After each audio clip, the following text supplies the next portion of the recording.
Hello students, welcome to UGC NET super coaching. मेरा नाम है शुभम तिवारी और आज इस छोटे से वीडियो में हम एक कंसेप्ट को डिस्कस करेंगे जिसका नाम है CAPM। जब आप फाइनेंशियल मैनेजमेंट पढ़ते हो, जब कैपिटल स्ट्रक्चर की थ्योरी देखते हो तो वहाँ पे ये अक्सर मॉडल देखने को मिलता है जिसका नाम है कैपिटल असेट प्राइसिंग मॉडल। ये मॉडल क्या है, आज के इस छोटे से वीडियो में अच्छे तरीके से आपको समझ में आ जाएगा विथ क्वेश्चन। क्या क्या कैसे कैसे क्वेश्चन पूछे जाते हैं इस मॉडल से, तो आपको बने रहना है पूरे वीडियो के अंत तक। चलिए शुरू करते हैं, ध्यान रखिएगा। इससे पहले अगर मैं आपको बताऊं कि 11 बजे मेरी क्लास होती है, ठीक है। आपको पता है यूट्यूब के ऊपर ट्यूसडे, थर्सडे और सैटरडे को 11 बजे, सैटरडे और संडे हमारी मैराथन के लिए रिजर्व रहती है एंड मेरी जो मास्टर क्लास होती है वो 12 बजे होती है, आपको सभी को पता है। चलिए एक बात और कि इससे पहले मैं छोटे छोटे वीडियो प्रोवाइड करके आपको सारे कंसेप्ट क्लियर करने की कोशिश कर रहा हूं। जैसे मैंने प्राइस डिस्क्रिमिनेशन के ऊपर वीडियो दिया था, प्राइस डिस्क्रिमिनेशन में first degree, second, third degree को डिस्कस किया था, तो वो वीडियो आपको समझ में आ गई होगी। एफडीआई के रूट्स के बारे में हमने बताया था, वो भी वीडियो आपको समझ में आ गई होगी। आज के इस पर्टिकुलर सेशन में हम CAPM को डिस्कस कर रहे हैं, राइट। तो CAPM क्या है, सबसे पहले ये देखते हैं। अच्छा, इस मॉडल को देखने के लिए हमारे पास कुछ एग्जाम्पल है। सबसे पहले इस एग्जाम्पल के साथ हम समझने की कोशिश करेंगे कि CAPM आखिर है क्या, ठीक है। चलें, देखो, ये अगर बीच वाले बंदे को देखो आप, तो बीच वाले बंदे का सपोज करिए मिस्टर एक्स है ये, ठीक है। एक्स नाम है इसका, मिस्टर एक्स। अब इसके पास जो है ना 10 लाख रुपए है, ठीक है। 10 लाख रुपए है। अब ये भाई साहब थोड़े से कंफ्यूज हैं कि भैया ये जो 10 लाख रुपए ऐसे तो घर में रख नहीं सकते, तो आपको बैंक में ये जमा करना चाहिए या आपको स्टॉक मार्केट या कैपिटल मार्केट में इसको जमा करना चाहिए। अगर ये अपने 10 लाख रुपए को लेके जाता है बैंक में, तो बैंक वाले बोलते हैं कि भाई साहब हम आपको 7% इंटरेस्ट रेट देंगे। ध्यान से सुनिएगा, अगर ये आपका 10 लाख रुपए बैंक को लेके जाता है तो बैंक क्या बोल रहा है कि आपको कोई रिस्क नहीं होगी, आप 10 लाख रुपए डिपॉजिट कर दीजिए, 7% का इंटरेस्ट रेट आपको मिलते रहेगा, कोई भी झंझट में पड़ने की जरूरत नहीं है, कोई भी लोड लेने की जरूरत नहीं है। तो इसका मतलब क्या है कि बैंक जो दे रहा है ना, रिस्क फ्री रिटर्न दे रहा है, ठीक है ना।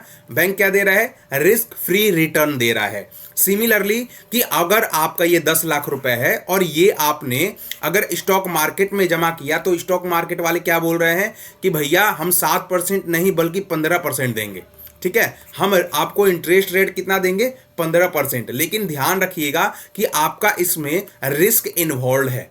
कहने का क्या मतलब है कि एक तरफ आप वही 10 लाख रुपए को लेके जा रहे हैं बैंक की तरफ, और बैंक वालों ने कितना दिया, 7% इंटरेस्ट रेट दिया, और वो भी कोई भी रिस्क नहीं लेना है आपको, कोई भी आपको झंझट परेशानी नहीं होनी है। आराम से 10 लाख रुपए डिपॉजिट करिए, खाइए आप, ठीक है। लेकिन स्टॉक मार्केट में जा रहे हो तो 15% का यहां पे इंटरेस्ट रेट आपको मिलने वाला है, लेकिन रिस्क इन्वॉल्व है, क्योंकि हमने फाइनेंशियल मैनेजमेंट में पढ़ा है कि रिस्क है तो इश्क है। मतलब ज्यादा रिस्क लीजिएगा तो ज्यादा भी प्रॉफिट होगा आपको।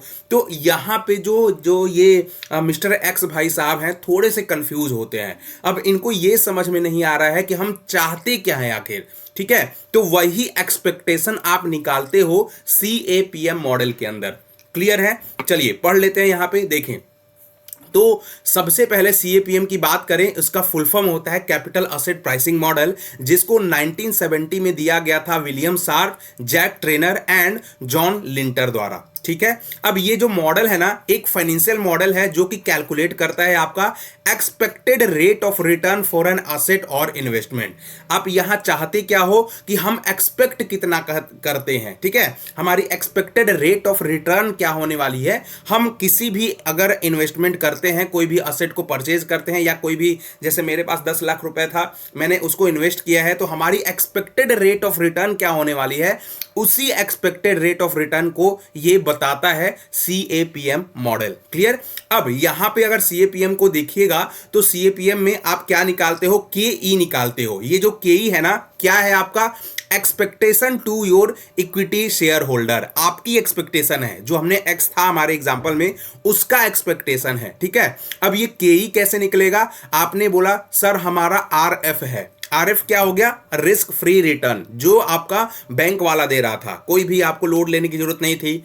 10 लाख रुपए आराम से आप जमा करिए, 7% बिना कोई झंझट के आपको मिल जाता है रिटर्न। तो ये रिस्क फ्री रिटर्न आपको RF कहलाता है। अब इसमें क्या प्लस करते हो आप, बीटा को, ठीक है। अब ये बीटा जो है ना, ये आपके पूरे सिस्टमेटिक रिस्क को मेजर करेगा, ये बातें ध्यान रखिएगा।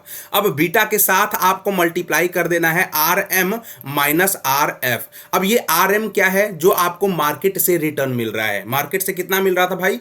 आपको 15% मिल रहा था स्टॉक मार्केट से, ठीक है। तो आपको आरएम कितना मिल रहा है? 15%। आरएफ कितना मिल रहा है? 7%। अब इन दोनों का जो डिफरेंस है, यही कहलाता है आपको रिस्क प्रीमियम। आपको भाई एक बात बताइए, आपका 10 लाख रुपए है, ठीक है। 10 लाख रुपए अगर सबमिट कर रहे हो तो आपको मिल रहा है कितना? 7%। लेकिन अगर आप वही 10 लाख रुपए 15% के हिसाब से जमा कर रहे हो तो 15% के हिसाब से आपको रिटर्न मिलने वाला है, लेकिन उसमें रिस्क इन्वॉल्व है। तो अगर आपको रिस्क लेना है, इन दोनों का डिफरेंस क्या कहलाता है? रिस्क प्रीमियम कहलाता है।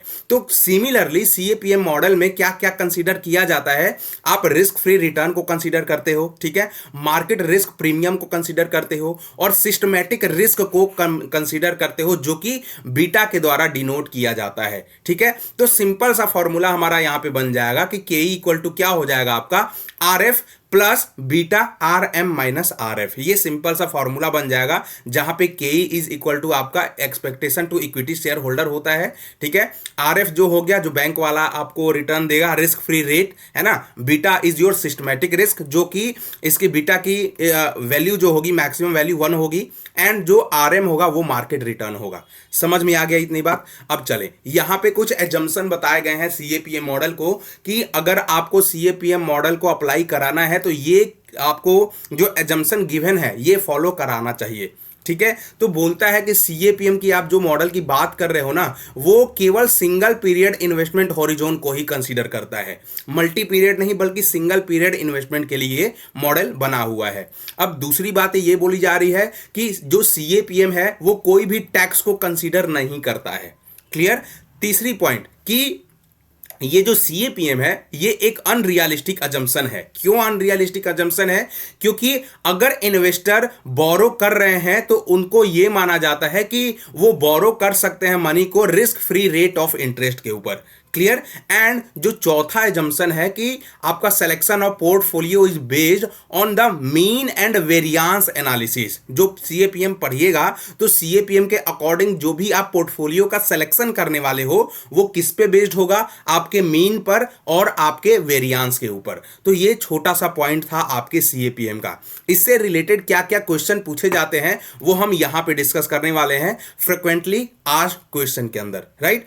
चलिए पहला क्वेश्चन आपको देख लेते हैं कि the capital asset pricing model establishes the relationship between. अब आपको यह बताने हैं कि कैपिटल असेट प्राइसिंग मॉडल जो है वो किस किस के बीच संबंध स्थापित करता है, ठीक है। आपके ऑप्शन है risk and value of the firm, risk and EPS, risk and average rate of return, and risk and the required rate of return. तो आपको पता चल गया है, और इसका जो करेक्ट ऑप्शन है वो है हमारा risk and average rate of return. तो थर्ड इसका सही जवाब है, ठीक है। सेकंड क्वेश्चन की ओर मूव करते हैं कि as per CAPM model the required rate of return on a security is. अब यहां पे बताना है कि सीएपीएम मॉडल के अनुसार कि आपका सुरक्षा पर रिटर्न की आवश्यक दर क्या है, आप उसको किस चीज से डिनोट करते हो। तो आपका यहां सिंपल सा ऑप्शन है भैया कि आपका return on treasury bond plus market risk premium, ठीक है। तो इसी पे आपको रिक्वायर्ड रेट ऑफ रिटर्न निकाला जाता है, ठीक है। सेकंड क्वेश्चन का जो जवाब है, सही जवाब है वो पहला ऑप्शन है। Next question, the formula for the CAPM model is. अब सीएपीएम मॉडल में आपको पता है कि आप क्या निकालते हो? के ई निकालते हो, ठीक है। और के ई कैसे निकालते हो? आपने सबसे पहले आर एफ किया था plus beta R M minus R F, यही किया था। तो आपका जो सही जवाब हो जाएगा वो सेकंड पार्ट हो जाएगा। आप फॉर्मूला को देख लीजिए, ठीक है। नेक्स्ट क्वेश्चन की ओर मूव करते हैं कि स्टेटमेंट वाले क्वेश्चन है हमारे कि beta is a measure of a security risk relative to the risk of the market portfolio. कथन 1 में बोला जा रहा है आपके कि बीटा बाजार पोर्टफोलियो के जोखिम के सापेक्ष सुरक्षा के जोखिम का एक माप है, ठीक है। सेकंड स्टेटमेंट में बोला ये जा रहा है कि the value of beta measures both the systematic and the unsystematic risk of a security. एक बात बताइए, पहला ऑप्शन तो बिल्कुल सही है, क्योंकि बेटा हमारा क्या मेजर करता है, सिक्योरिटी रिस्क कितना इन्वॉल्व है हमारे मार्केट पोर्टफोलियो के अंदर, तो बेटा उसी रिस्क को मेजर कर रहा होता है। पहला स्टेटमेंट तो बिल्कुल सही है, लेकिन सेकंड स्टेटमेंट बोला जा रहा है कि beta measure both systematic and unsystematic risk. क्या हमने अनसिस्टमैटिक रिस्क को भी डिस्कस किया है? बेटा तो केवल आपका सिस्टमैटिक रिस्क जो भी इन्वॉल्व है आपके सिक्योरिटी में उसको मेजर कर रहा है, तो हमने तो केवल सिस्टमैटिक रिस्क को डिस्कस किया है। तो इसका जो सही ऑप्शन बन जाएगा वो क्या बन जाएगा कि statement 1 is correct and 2 is incorrect. सही है, क्लियर है, समझ में आ गया। अब नेक्स्ट क्वेश्चन की ओर डिस्कस करते हैं। ये क्वेश्चन आपको यूजीसी नेट में पूछा गया था और कई अन्य जगह भी क्वेश्चन को पूछा गया था। बोला ये जा रहा है कि आपका जो रिस्क फ्री रिटर्न है ना वो 6% का है। बेटा वैल्यू आपको 1.5 दिया गया है और मार्केट से जो रिटर्न मिल रहा है वो मिल रहा है 10% का। तो एक्सपेक्टेड रेट ऑफ रिटर्न क्या होगा, यहां पे क्वेश्चन समझिएगा आप। रिस्क फ्री रिटर्न जो कि बैंक दे रहा था 6% का है, बेटा वैल्यू जो कि सिस्टमैटिक रिस्क को मेजर करेगा वो 1.5 का है, and market rate of return जो स्टॉक मार्केट आपको दे रहा है वो 10% का है। तो वो तो कहीं ना कहीं ज्यादा देगा क्योंकि रिस्क इन्वॉल्व है। तो आपको क्या निकालना है, सिंपल, आपको KE निकालना है, expectation to equity share holder निकालना है। आप सिंपल फॉर्मूला में पुट करिए RF plus beta RM minus RF। तो आप करिएगा, RF क्या दिया गया है आपका, ये 6% है, प्लस बीटा क्या हो गया 1.5% का, और RM जो है 10 और RF माइनस 6। तो ये कैलकुलेट करिएगा तो ये आपका सही जवाब आ जाएगा 12% का। ठीक है, तो इसका जो सही जवाब हो जाएगा वो B पार्ट बन जाएगा मेरे दोस्त। ठीक है, तो कैलकुलेट करके देख लीजिएगा, B% इसका सही जवाब आएगा और हमने आपको पूरा एक्सप्लेनेशन भी दे रखा है यहाँ पे। ठीक है, तो ये था छोटा सा कंसेप्ट CAPM मॉडल का। आई बिलीव कि ये आपको बहुत अच्छे तरीके से समझ में आया होगा। ऐसे ही अच्छे तरीके से कंसेप्ट को समझने के लिए, हमसे पढ़ने के लिए यूजीसी नेट को, चूंकि हम बहुत बेसिक से आपको पढ़ाते हैं, हमारा कोर्स फाउंडेशन 2.0 स्टार्ट हो चुका है। जल्दी से जाइए, आपको इनरोलमेंट करा लेना है वहाँ पे। मेरा कोड यूज़ कर लीजिएगा आप, शुभम 25%। ठीक है, शुभम T यूज़ करिएगा तो आपको 25% का ऑफ मिलेगा। तो चलिए, आई बिलीव कि ये छोटा सा टॉपिक जो है बहुत ही आपको इन्फॉर्मेशन दे के गया होगा। अगर आप मेरे टेलीग्राम ग्रुप में ज्वाइन करना चाहते हो तो ये स्कैन कर लीजिएगा कोड, या डिस्क्रिप्शन बॉक्स में आपका लिंक गिवन होगा, वहां से मेरे को ज्वाइन कर सकते हो। तो thank you everyone for joining the session, and I believe कि आपको ये छोटी सी वीडियो बहुत ही इंपॉर्टेंट मैसेज दे के गई होगी। Thank you very much.